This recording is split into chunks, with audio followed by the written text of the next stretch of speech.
Seca calma.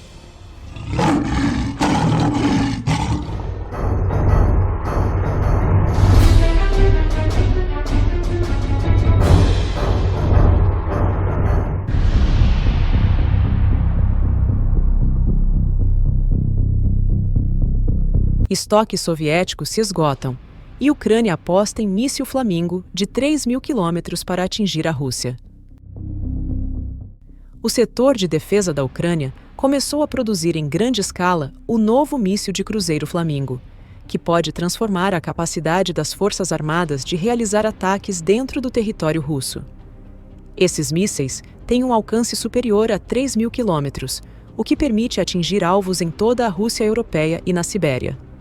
Apesar de serem subsônicos, com velocidade de Mach 0,75, eles carregam uma ogiva bastante potente, de 1.000 quilos. As Forças Armadas ucranianas e seus apoiadores no mundo ocidental têm dado cada vez mais atenção à capacidade de atingir pontos estratégicos dentro da Rússia. Um dos ataques mais bem-sucedidos até agora foi realizado em 1º de junho, quando um grande ataque de drones contra várias bases aéreas nas regiões norte e oeste da Rússia foi conduzido a partir do próprio território russo, como parte da Operação Teia de Aranha. Imagens de satélite mostraram que vários bombardeiros estratégicos, Tu-95 e Tu-22, foram destruídos.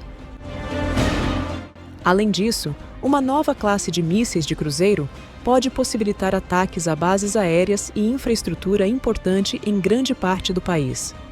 O anúncio de que o míssil ucraniano Flamingo entrou em produção em série veio logo após relatos de que ataques russos destruíram instalações industriais de defesa na Ucrânia, responsáveis pela fabricação de sistemas de mísseis de longo alcance.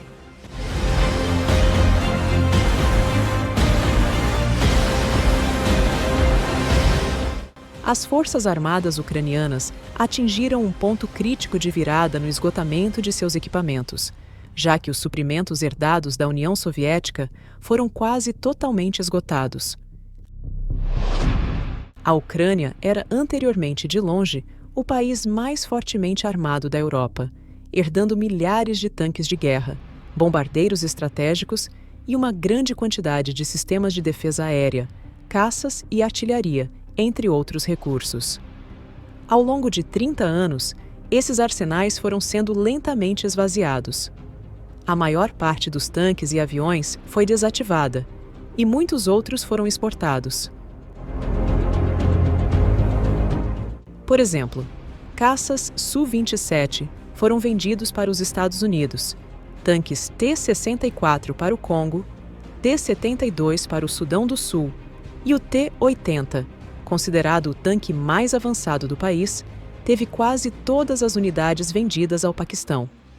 Apesar desses ativos terem sido desinvestidos ao longo do tempo, quando começou a grande escalada de conflitos com a Rússia, em fevereiro de 2022, as forças terrestres da Ucrânia ainda eram as mais bem equipadas do continente.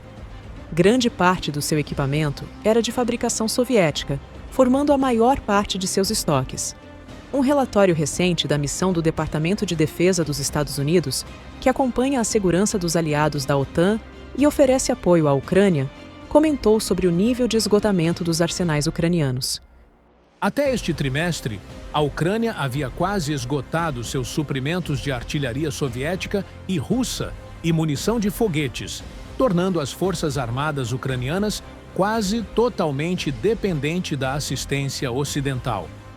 O relatório destacou que as forças ucranianas continuam enfrentando dificuldades em várias áreas importantes, pois têm sofrido perdas cada vez mais difíceis de suportar tanto de pessoal quanto de equipamentos. Além disso, os estoques de sistemas de defesa aérea do país estão se esgotando rapidamente. Em novembro de 2022, a Força Aérea Ucraniana avisou que sua capacidade de operar esses sistemas com eficácia estava gravemente comprometida, pois os sistemas soviéticos S-300 e Buk não podiam mais ser reabastecidos. Além disso, vazamentos de documentos secretos do Departamento de Defesa dos Estados Unidos, divulgados em abril de 2023, revelaram que havia uma preocupação crescente dentro do Pentágono sobre o estado da rede de mísseis terra-ar da Força Aérea Ucraniana, devido à escassez cada vez maior de componentes e recursos. A Ucrânia se beneficiou de enormes suprimentos de armamentos do bloco ocidental, incluindo tanto equipamentos soviéticos que eram usados por países do Pacto de Varsóvia no leste europeu, quanto equipamentos construídos pelo Ocidente. Com o tempo, os estoques de armas soviéticas desses países estão diminuindo, o que significa que, se a situação continuar, cada vez mais as armas feitas pelo Ocidente vão compor o arsenal da Ucrânia. Espera-se que isso leve a uma forte redução na quantidade de equipamentos disponíveis, já que os equipamentos ocidentais não estão apenas em quantidade limitada, mas também são totalmente inacessíveis para substituir as perdas dos equipamentos soviéticos que a Ucrânia sofreu, um por um. Por exemplo, os sistemas de defesa aérea de longo alcance Patriot, usados para substituir os sistemas S-300 perdidos, custam cerca de 2,5 bilhões de dólares cada. No entanto, o mundo ocidental ainda não conseguiu repor as grandes perdas que a Ucrânia teve em ambos os tipos de sistemas.